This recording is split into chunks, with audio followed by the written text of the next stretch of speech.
Yes, sir.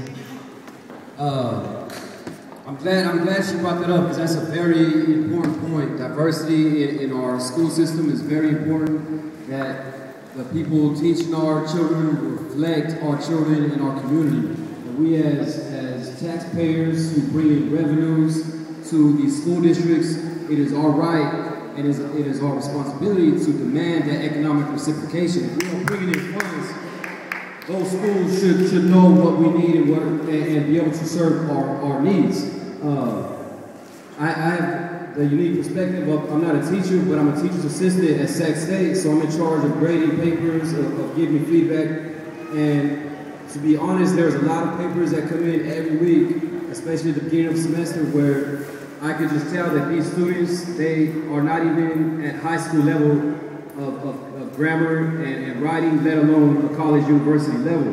And if I didn't come from that background myself and I was just disengaged from that reality of where they're coming from, my response could easily be, okay, you got a D, you're not college material, and just be real disengaged. But being that I understand that background where they're coming from, I go out of my way to meet with them, to tutor them, and to say, okay, this is where you're messing up, this is how you can do it better, this is what the assignment requires, and you know, sometimes 11:30 at night, I'm there, they're emailing me their paper that's due the next day, and I'll go out of my way.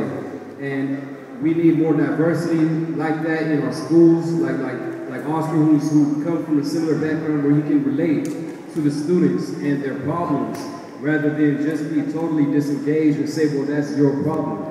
So I think that's something that us as a community and as parents need to really demand and make sure our schools are have practices in place that are engaging those needs.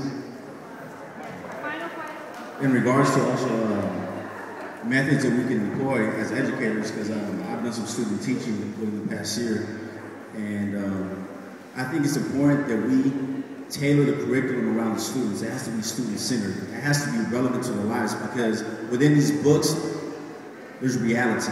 But a lot of students sometimes are like, you know, how does this connect to real life? Why are we doing this? Like, they don't see the connection within what's being taught in the classroom to everyday life. And that, I think that, one of the reasons that's not happening is because as educators, we're very stagnant in the way in which we teach.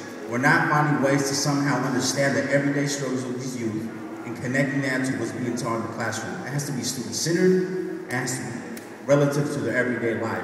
We have to see how they can use what's being taught in the classroom, how they can take that, step outside the school, and apply that to their everyday decisions. And until we do that, they're going to be extremely disengaged. And you have to be very creative and innovative about the way you do that.